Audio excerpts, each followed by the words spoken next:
Responsibility towards different interest groups, 10 साल पहले जो आखिरी क्वेश्चन है ना 8 मार्क का, उसमें से एक जो रिस्पॉन्सिबिलिटी टूवर्ड्स ओनर्स प्लस एक, ऐसा दो 10 मार्क का 100% आता था। मतलब जो पिछला सिलेबस था ये इतना इंपॉर्टेंट था, ये 5-6 जो ओनर्स और शेयर होल्डर्स और गवर्नमेंट और सोसाइटी के प्रति कंज्यूमर्स आता ही आता था। ये अभी जो प्रेजेंट सिलेबस है उसमें ये 8 मार्क का नहीं आता है, बट शॉर्ट नोट आने का चांस बहुत ज्यादा है। अभी मैं ओनर्स और इन्वेस्टर है ना, एम्प्लॉयज और शेयर होल्डर्स और गवर्नमेंट और सोसाइटी और एनवायरनमेंट, कोई भी इनमें से एक या दो, बट 4-4 मार्क का आएगा, उससे ज्यादा नहीं। तो आप इसका इंपॉर्टेंस वैसे समझते हो। नाउ एक ऑर्गेनाइजेशन है, उसका मालिक के प्रति क्या जवाबदारी। मालिक ने धंधा क्यों शुरू किया? प्रॉफिट के लिए। तो पहले तो रीजनेबल प्रॉफिट होना चाहिए। दूसरा, एक्सप्लोरिंग बिजनेस अपॉर्चुनिटी। अब रिलायंस जब शुरू हुआ था वो एक पार्टनरशिप फर्म था, कितने साल पहले, 40-50 साल पहले। रिलायंस ने कैसे डाइवर्सिफाई की? अच्छा, एक्सपेंशन मतलब तुम पेट्रोकेमिकल का प्लांट एक और डाल दिया। डाइवर्सिफिकेशन मतलब अलग चीज में एंटर किए, जियो, ठीक है, फिर उन लोग रिटेल में गए, डिजिटल में गए। सो एक बिजनेस का ओनर की तरफ क्या जवाबदारी पता है? तुम नयापन लेकर आओ। अभी तुम देखो, जोमेटो शुरू हुआ, जोमेटो ने क्या किया? ब्लिंकिट सुना है ना? ब्लिंकिट का मालिक कौन है? जोमेटो। अब जोमेटो को जैसे अपॉर्चुनिटीज दिख रहे हैं B to B, business to business में भी वो लोग उतर गए। सो बोलते ना, तुम नए नए अपॉर्चुनिटीज तुमको मिलते जाएंगे, तुम एक्सप्लोर कर सकते हो और उसको एंटर कर सकते हो। ऑप्टिमम यूज ऑफ कैपिटल ना, तुम जब धंधे में पैसा डालते हो 10 लाख 50 लाख 1 करोड़, क्लाउड किचन एक नया कंसेप्ट आया जहाँ पे ऑनलाइन ऑर्डर करते हैं, तो तुम्हारे पास लोग है ना, ऑफलाइन के लिए उतना खर्चा नहीं करते टेबल्स का, तो क्लाउड किचन। सो एक धंधे का ओनर की तरफ क्या जवाबदारी है भाई? कैपिटल जो है लिमिटेड है, उसका बेस्ट यूज करो, वेस्टेज मिनिमाइज करो, सो दैट प्रॉफिट तुमको ज़्यादा से ज़्यादा मिल सके। अगेन, अब जैसे दिल्ली जैसी जगह जहाँ पे वो बोलते हैं 200 unit of electricity free supply करते हैं, वहाँ पे वेस्टेज ऑफ रिसोर्सेज होंगे। क्यों? मुझे जब पता है फ्री है तो लाइट चालू करके बाहर जाओ, मैं थोड़ी जेब से भर रहा हूँ, गवर्नमेंट भर रहा है। लेकिन यदि खुद के जेब से भरना होगा तो लोग क्या करेंगे? लाइट बंद करेंगे। देश का भी रिसोर्सेज बचता है, तुम्हारा भी बिल बचता है। तो धंधे का जवाबदारी है रिसोर्सेज वेस्टेजेस कम से कम करो। Efficient business. अभी एफिशिएंट बिजनेस किसको बोलते हैं? कि तुम जो प्रोडक्ट बना रहे हो कॉस्ट इफेक्टिव बनाओ। तुमने सुना होगा 30 साल पहले के बाइक्स ज्यादा स्ट्रांग थे। क्यों? क्योंकि एसएस से बनते थे, स्टेनलेस स्टील। आगे का जो मडगार्ड ये सब है ना, अभी किससे बनते हैं? अभी बहुत सारा फाइबर है। अच्छा, कंपनी ने जानबूझकर नहीं किया, लोगों को माइलेज ज्यादा चाहिए तो गाड़ी का वजन कम करो। तो कहीं तो कॉम्प्रोमाइज होगा ना, कॉम्प्रोमाइज हुआ। टूटा तो देखो कैसे टूट फूट जाता है बाइक, क्योंकि फाइबर रहता है। पहले गिरता तो कुछ नहीं होता था बाइक को, क्योंकि सब स्टील का था। तो एफिशिएंट बिजनेस कैसे हो गया है? तुम वही पार्ट को रिप्लेस करो by some other cheaper part, but performance में फर्क नहीं आता। इसको वैल्यू इंजीनियरिंग बोलते हैं, हर कंपनी कर रही है। सो आपको क्वालिटी उतना नहीं मिलेगा जो 20 साल पहले के बाइक्स का था। Fair practice in stock exchange. अभी अनिल धीरूभाई अंबानी के ग्रुप ऑफ कंपनीज को इल्जाम लगा कि तुमने पैसा का जो कर्जा लिया अपने ग्रुप कंपनीज को डाइवर्ट किया। अनिल अंबानी को फाइन लगा, 5 साल तक बैन कर दिया सेबी ने, स्टॉक मार्केट में नहीं एंटर कर सकते। आया समझ में? सो स्टॉक एक्सचेंज में तुम्हारे प्रैक्टिस फेयर होने चाहिए। जानबूझकर तुम प्राइस बढ़ाओ वो तुम नहीं कर सकते। कुछ कंपनी ने बदमाशी किया, पकड़े गए तो फिर सेबी छोड़ता नहीं। कुछ कंपनी करते हैं लेकिन ये अनएथिकल है, ठीक है। एक्सपांशन और डाइवर्सिफिकेशन मैंने फर्क बताया। रिलायंस का जो पेट्रोल, खुद कुछ पंप्स रिलायंस के खुद के पंप्स है, एक और पंप डाला, दैट इज एक्सपांशन। अलग लाइन में एंटर किया जैसे जियो, वो क्या हो जाएगा? डाइवर्सिफिकेशन। तो तुम डाइवर्सिफाई करो। Periodic information. अभी रिलायंस का टर्नओवर कितना होगा? 10 लाख करोड़ के ऊपर। प्रॉफिट कितना है? वो भी क्वार्टरली, साल का 1 लाख करोड़ के ऊपर होता है। सो ये सब इंफॉर्मेशन करेक्टली दो। अगेन, बायजूस या कुछ कंपनीज पे इल्जाम लगता है तुमने फंड्स डाइवर्ट किया, जेट एयरवेज पे बंद हो गया वो। बायजूस का वैल्यूएशन क्या गजब था 2-3 साल पहले, 1,20,000 करोड़, आज वैल्यूएशन कितना हो गया? जीरो। पीरियोडिक इंफॉर्मेशन उनके ऑडिटर ने जब रिजाइन कर दिया, मतलब कुछ तो बुरा हुआ है। ऑडिटर को कुछ फ्रॉड दिख रहा होगा, कुछ गड़बड़ी था, ऐसा थोड़ी रिजाइन करता है। रिजाइन कर दिया था उसने। ओनर का फंड्स का इफेक्टिव यूज करो। जेट एयरवेज, किंगफिशर, सेम इल्जाम। बैंक से पैसा लिया तुमने, एरोप्लेन में नहीं यूज किया, डाइवर्ट कर दिया, दोनों बंद हो गए। तो जो जिस पर्पस के लिए फंड लिया उसके लिए तो यूज करो। इल्जाम लगा कि तुमने खुद के फंड डाइवर्ट किया, ठीक है। क्रिएटिंग गुडविल, तुम्हारा जवाबदारी है मालिक का। अभी कुछ कुछ ब्रांड्स अभी ना, जैसे हैदराबादी बिरयानी कौन सा फेमस है? पैराडाइज सुना है ना? वो इतना फेमस हुआ, दुबई में खुल गया। सो बोलते हैं ना, ताज, आज ताज कहाँ कहाँ है पता है? ताज समुद्र, समुद्रा श्रीलंका, मालदीव्स में है, दुबई में है, तुम्हारा कहाँ कहाँ है, यूरोप में है। कितने जगह पे ताज खुल गए, और वर्ल्ड स्ट्रॉन्गेस्ट ब्रांड माना जाता है। गुडविल इतना अच्छा हो गया है तो लोग जाते हैं भरोसे पे। इन्वेस्टर के प्रति क्या जवाबदारी? मीटिंग्स। अच्छा, मीटिंग्स प्रॉपरली कंडक्ट करो, कायदे के हिसाब से करो, कायदे से होने दो, और उसको इम्प्लीमेंट करो, ठीक है। दूसरा, इन्वेस्टर, फेसबुक, ये जो है ना, एक एक एग्जांपल लेता हूँ। एप्पल के 3 फाउंडर्स थे, तो उसमें से एक फाउंडर को वर्ल्ड्स अनलकीस्ट मैन बोला जाता है। उसका उसने पैसा लगाया था, बट 1 साल बाद डर गया, उसने बोला मुझे वापस चाहिए। जो स्टीव जॉब्स और स्टीव वॉजनियाक, ये 2 रिमेनिंग फाउंडर, उसने उसको 50,000 दे दिया कि ले ले भाई, तुझे डर लग रहा है तो। उसने वो 50,000 रुपए का वापस अपना शेयर्स बेचा नहीं होता ना, तो आज उसकी वैल्यू 5 लाख करोड़ होता। वर्ल्ड के टॉप 100 रिचेस्ट आदमी में माना जाता था। वो डर गया, उसने छोड़ दिया अपना स्टेक। सो जो लोग ने, ये इसका भी ले लो, पेटीएम में अनिल अंबानी ग्रुप ने 10 करोड़ लगाया था। जब उनका डाउन हो गया ना कंपनी, उन्होंने कुछ 10 साल में वही स्टेक बेचा 250 करोड़ में। रिटर्न ऑन इन्वेस्टमेंट कितना दिया था पेटीएम ने? 240 करोड़, 10 करोड़ का फर्क। सो कितना कमाया? 230 करोड़। सो अभी भी अमेजन ने किस पे इन्वेस्ट किया था, उनको भी डबल मिल गया। सो जब तुम्हारा काम है इन्वेस्टर को रिटर्न्स बराबर दो, क्योंकि वो सिर्फ रिटर्न्स के लिए ही मेन इन्वेस्ट कर रहा है। हैंडलिंग ग्रीवियंस, अब एग्जांपल लेता हूँ, बोइंग ने कैसे हैंडल किया ग्रीवियंस? 2 महीने तक वो लड़ाई चली, यूनियन का स्ट्राइक, कंपनी 40% इन्होंने मांगा, बढ़ा के अगले 4 साल में। कंपनी मान नहीं रही थी, 8,000 करोड़ कंपनी को घाटा हुआ, यूनियन के वर्कर्स को पेमेंट नहीं मिला, 38% में सेटल हुआ। बोइंग सैमसंग इलेक्ट्रॉनिक्स का स्ट्राइक चला 37 डेज, दिवाली से ठीक पहले। अभी अमेजन के कुछ दिवाली क्रिसमस सेल होता है ना, तो थ्रेटन किया उन्होंने कि हमको पगार बढ़ाओ नहीं तो हम स्ट्राइक रखेंगे। तो बोलते हैं ना, ग्रीवियंसेस चालू ही रहता है वर्ल्ड वाइड बड़े बड़े कंपनीज में, ठीक है। फिर मेंटेन ट्रांसपेरेंसी। ट्रांसपेरेंसी किसको बोलते हैं? तुम अपना प्रोडक्ट के बारे में क्लियर कट हिसाब सबको बता रहे हो, कुछ भी छुपा नहीं रहे हो। अब ये प्रॉब्लम कहाँ पे आ रहा है? ओला इलेक्ट्रिक को आ रहा है। दे रहे वारंटी बट मान नहीं रहे। 10,000 गवर्नमेंट को कंप्लेन गए, कंपनी को न्यूज था 90,000 के ऊपर कंप्लेंट्स गए। सोचो, ट्रांसपेरेंसी किसको बोलते हैं? पॉलिसी गाइडलाइंस क्लियर होना चाहिए। अब वो लोग बोल रहे 3 साल का वारंटी, तो बैटरी रिप्लेस करके होना चाहिए, लेकिन वो नहीं। वारंटी मतलब पूरा गाड़ी रिप्लेस नहीं होगा, सिर्फ बैटरी रिप्लेस होगा या डिफेक्टिव चीज, बट वो भी नहीं हो रहा है, धड़ाधड़ बिल पे जा रहे हैं। इतने प्रॉब्लम्स हो रहे हैं ना, और फाइन लगेगा अलग। गवर्नमेंट ने चालू कर दिया है उन पे चेकिंग, आज नहीं तो कल वो लोग फंसेंगे। एथर पे क्यों प्रॉब्लम नहीं आ रहा है? एथर का 45% मालिक कौन है? हीरो ग्रुप मालिक है, हीरो मुंजाल मालिक है उसके। तो हीरो थोड़ी होने देंगे, उनका ब्रांड है, वर्ल्ड का नंबर 1 साइकिल ब्रांड है। सो वो लोग तो होने देंगे नहीं ऐसा। तो एथर वो एथिक्स फॉलो करता है। एथर नंबर 1 पे था, बट उन्होंने क्या महंगे गाड़ियां रखी, इसलिए वो पीछे चला गया।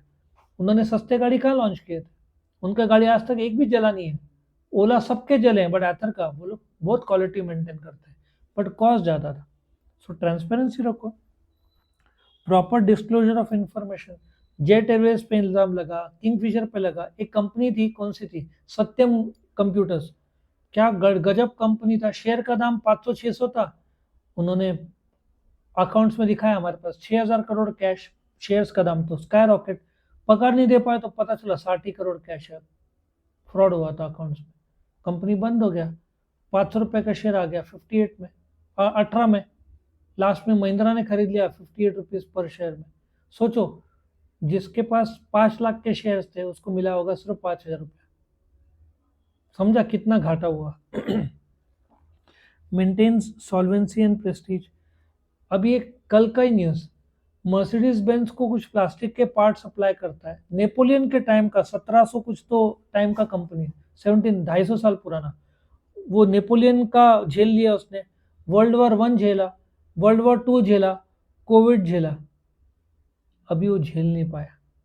जो महिंद्रा को, मर्सिडीज बेंज को कुछ तो प्लास्टिक लोगो या कुछ तो सप्लाई करता है, बंद होने पे आ गया। सो बोलते ना, 250 साल चला, सब वर्ल्ड वॉर भी झेल लिया, बट अभी का हालत लोगों को दिख नहीं रहा है, मार्केट कितना बुरा है।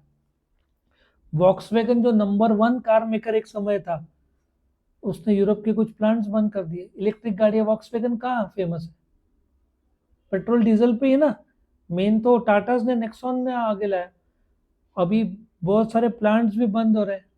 इंडिया में भी 70,000 करोड़ के गाड़ियां दिवाली के स्टॉक में थे, डिस्काउंट देकर कटाने की कोशिश की थी।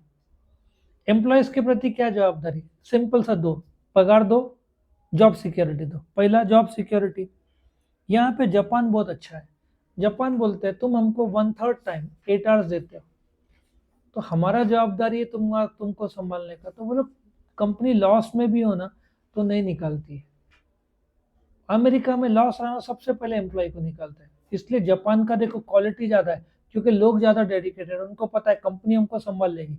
अमेरिकन को पता है कंपनी हमको संभालेगी नहीं, हमको आउट कर देगी जैसे ही लॉस हो रहा होगा, तो ये फर्क है। फेयर रेमुनरेशन, अभी सैमसंग इलेक्ट्रॉनिक्स का स्ट्राइक था, उन लोगों ने बोला आप हमको 20-25 हज़ार रुपये देते हो जबकि आप करोड़ों कमाते हो, और कुछ कंपनीज, एप्पल में भी 15-20 हज़ार का पगार है जो और लेडीज लोग काम करते हैं, आज नहीं तो कल वो लोग बोलेंगे भाई आप लोग जब करोड़ों में कमाते तो हमको इतना कम पगार क्यों। तीसरा, हेल्थ एंड सेफ्टी मेजर्स, कितने सारे एक्सीडेंट्स कंपनी के भीतर हुए, अब न्यूज हर चीज बाहर नहीं आता, एम्प्लॉय बाकायदा मर गया है जो कंपनी में काम करते हुए, जो टेक्सटाइल में काम करते हैं उनके हाथ में देखो स्किन कैंसर का प्रॉब्लम आता है, ट्रैफिक पुलिस को लंग कैंसर, उनका ट्रक ड्राइवर्स का लाइफ नॉर्मल से 10 ईयर्स कम रहता है, करीबन 90 लाख ट्रक्स है इंडिया में, लेकिन वर्किंग कंडीशन में आधे ही मेरे ख्याल से है। ठीक है, 800 एरोप्लेन है इंडिया में, वर्किंग कंडीशन में 650 750 है। सो हेल्थ एंड सेफ्टी मेजर्स भी एम्प्लॉयज का जरूरत है। गुड वर्किंग कंडीशन, आजकल एक नया कंसेप्ट आया है, पहले क्या था अलग अलग कैबिन्स थे, आजकल क्यूबिकल्स है, जैसे आपको एक स्क्वायर शेप मिलता है ऊपर से ढका हुआ नहीं रहेगा, ये कंसेप्ट ज़्यादा फेमस हुआ है। फिर बीच में ऐसे थोड़े फ्लावर पॉट्स टाइप रहेगा, एक माहौल क्रिएट करेंगे वो लोग कंफर्ट का, क्योंकि वर्किंग कंडीशन अच्छा नहीं रहा ना।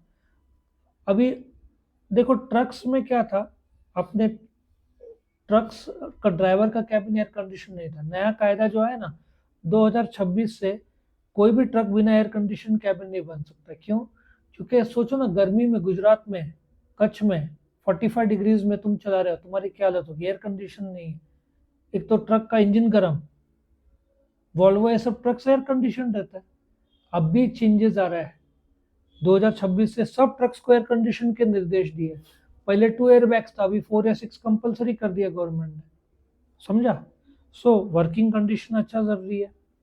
Recognition of trade union, Samsung electronics और वर्कर्स के बीच स्ट्राइक काफी हद तक सेटल हो गया था, लेकिन एक में अड़े हुए थे, ये लोग ट्रेड यूनियन C2 मांग रहे थे वर्कर्स, सैमसंग इलेक्ट्रॉनिक्स मना कर रहा था, जो हमारे ट्रेड यूनियन को रिकॉग्निशन दो C2 के साथ, तो उसकी वजह से स्ट्राइक काफी लंबा चला। फिर एजुकेशनल ट्रेनिंग, आप बड़े कंपनीज देखो उधर प्रोग्राम चालू रहते हैं एम्प्लॉयज को ट्रेनिंग एजुकेशन देने का, वर्कर को पार्टिस, अच्छा एक कार को डिजाइन करने 3 साल लगता है, नवा कार स्क्रैच से 3 साल तक, ओला इलेक्ट्रिक ये सब तो कर दिए डिजाइन, लेकिन कार को डिजाइन करने कितना टाइम लगता है? 3 इयर्स। अब फोर्ड ने एक एक्सपेरिमेंट किया, जो वर्कर मशीन में काम करता है उसको बोला तू डिजाइन में हेल्प कर, क्योंकि मशीन में कौन सा कंफर्ट। तो कार डिजाइनिंग का जो जीरो से डिजाइनिंग 3 ईयर से कम होकर 2 इयर्स में हो गया। सोचो। सो वर्कर्स को मैनेजमेंट में पार्टिसिपेशन से फायदा होता है। Promotion and career opportunities. एक मेरा पहचान का था ICICI chartered accountant, but finance में जॉब कर रहा था इन आईसीआईसीआई क्रेडिट कार्ड। उसका परफॉर्मेंस, वो बोलने में एक्सपर्ट था, तो कंपनी ने बोला why don't you join marketing because you are very good at that. उसको शिफ्ट किया marketing, now is doing very well there. So Google जैसी कंपनी में हेड इंडियंस कैसे हैं? पहले नॉर्मल लॉन्च करते हैं, जो सुंदर पिचाई है ना, उसने ये सब यूट्यूब ये सब में काम किया है इतने 10 15 20 साल में, फिर हेड बना। तो normal software engineer can also become a CEO of the company if skill हो तो। Proper grievance procedure. Bajaj auto company में 3 लोग की जान चली गई थी स्ट्राइक्स और पुलिस में गोलीबारी में। मारुति में एक आदमी को मार डाला था। इटली का एक कंपनी ग्रेजियानो, उसके सीईओ को मार डाला था। तो ग्रीवियंस झगड़े को सॉर्ट आउट नहीं किया उधर के उधर, तो झगड़ा मरते भी लोग हैं। सो उसके लिए सेटलमेंट प्रोसीजर कि झगड़ा नाराज है आप, तो आपका एक आदमी हमारा, आपका 2 आदमी हमारे 2 आदमी बैठेंगे, और कायदे से भी वर्क्स कमेटी बोलते हैं, वो फॉर्म करो। मिसलेनियस, आप एम्प्लॉयज को फेयर ट्रीटमेंट दो, प्रॉपर कंडक्ट दो, बोनस कमीशन सब टाइमली दो, उनको गोल दो, रिकग्निशन दो, ये सब है। कंज्यूमर के प्रति क्या जवाबदारी? 2 चीजें, good quality products at fair price. Good quality products का ले लो। कई बार लोग सस्ते हेलमेट खरीदते हैं, और वो अभी देखो एक हुआ था ना जयपुर में एक्सीडेंट, सुना था क्या हुआ था? आग लगी थी ना 2 ट्रक के बीच में, परसों का एक्सीडेंट नहीं देखा? 300 मीटर तक 40 कार जल गए। एलपीजी और सीएनजी का जो आई थिंक हुआ। एक आदमी का हेलमेट था, हेलमेट उसके आंख में चिपक गया। गर्मी सोचो कितनी होगी। सो गुड क्वालिटी प्रोडक्ट्स में, अब जैसे मर्सिडीज बेंज के एयर बैग्स है, एयर बैग्स फट से खुलता है ना, उसमें भी लोग मरे हैं, गला ये टूट जाता है। बट मर्सिडीज में बहुत कम, शायद हुआ ही नहीं है। वो लोग का टेक्नोलॉजी इतना हाई लेवल का है कि बोलते ना, आपने देखा ना रोल्स रॉयस की गाड़ी जब चलती है तो कांच का ग्लास में पानी, देखा है एक्सपेरिमेंट उनका? जो एक ग्लास पे पानी रखते हैं, एक स्पीड ब्रेकर से जाती है, कांच का पानी हिलता भी नहीं है, ऐसी बनाई उन लोगों ने। और अपने तो कांच का ग्लास ही गिर जावे। तो रोल्स रॉयस वैसे गाड़ी बनाते हैं कि अंदर आपको बाहर का आवाज ही ना आए। इससे तो करोड़ों चार्ज करते हैं। उनका पेंट में ही 50 किलो पेंट लगता है, 8 कोट होता है पेंट का। सोचो उस कार का क्या क्वालिटी मेंटेन करते हैं। और आपने कभी भी रॉल्स रॉयस पलटी हुई देखी नहीं होगी, कभी भी मर्सिडीज बेंज पलटी हुई नहीं देखी होगी। ये लोग ऐसा डिजाइन करते हैं गाड़ी को। Fair price. Fair price again भरोसा टाटास पे होता है। कुछ लोग मनमानी करते हैं अपनी, जब उनको मोनोपोली आ जाता है। आप इसमें चले जाना, एरोप्लेन बुक करना ना, मेक माई ट्रिप में जाना, वहाँ से गो आई बी में जाना, वहाँ से अमेजन में या जो भी बुकिंग के साइट्स है, आप वापस मेक माई ट्रिप में आओगे तो 100 200 रुपये बढ़ चुका होगा। नोट किया आपने? और अगेन लोग बोलते हैं एप्पल आईफोन और एंड्रॉयड में रेट में फर्क रहता है। मेजोरिटी केस में नहीं, बट एक आध दो केस में देखा गया है। सो फेयर प्राइस रखो।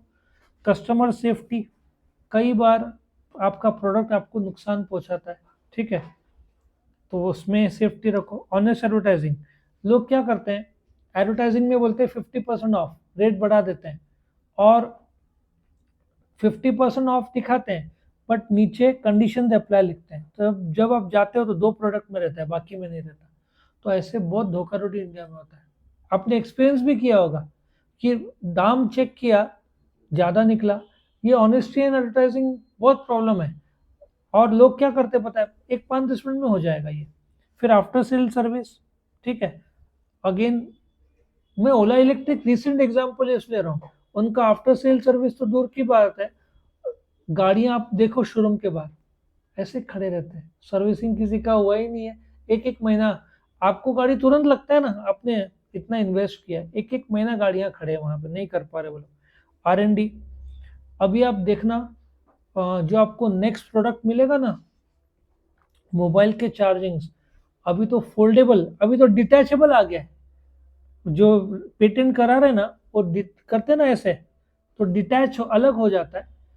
और सैमसंग ने 3 फोल्ड बोलते ना, आप नए नए प्रोडक्ट्स ला रहे हो, रेगुलर सप्लाई। अमूल का प्रॉब्लम था पहले, हमेशा शॉर्टेज रहता था। आपको पता है होंडा एक्टिवा करीबन 15-20 साल पहले जब बिक रहा था, 5,000 रुपया लोग एक्स्ट्रा देके ले रहे थे। 8-8 10-10 महीने का वेटिंग था, मिलता ही नहीं था। 10 महीने से कम होते होते आ जाओ, आपको तुरंत मिल जाएगा। पहले वेटिंग था इतना। रेगुलर सप्लाई रखो। कंप्लेंट्स जो है लोगों के, बोलते हैं ना, सोल्यूशन करो। जो ओला पर है, ट्रेनिंग। आपने ये खरीदा है फ्रिज या कुछ, TV, fridge, washing machine, with in 48 hours आपके घर पे आदमी आके ट्रेनिंग देता है आपको कैसे यूज करना है। ये नया मतलब 15-20 साल पहले नहीं आते थे, अभी सब आते हैं ट्रेनिंग देने। कस्टमर एक्सप्लॉयटेशन, जैसे मैंने बताया कि कस्टमर ने लिया, बाद में आपने बिल ज़्यादा कर दिया। गवर्नमेंट के प्रति क्या जवाबदारी है?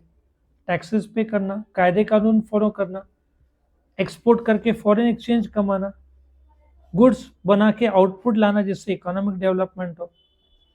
ऐसे पॉलिसीज बनाओ जो सोसाइटी को हेल्प करो। अच्छा, जीएसटी में गवर्नमेंट सजेशन लेता है, वो दो। फिर कोई भी फेवर्स, बोलते ना, पैसा देके फेवर्स मत लो, और गवर्नमेंट के ट्रेजरी में कंट्रीब्यूट करो। अच्छा, कम्युनिटी के प्रति क्या है? लास्ट का वही है, एनवायरनमेंट प्रोटेक्शन करो, रिसोर्सेज का, बोलते ना, मैक्सिमम यूज करो। गरीब लोग, वीकर सेक्शन को जॉब दो।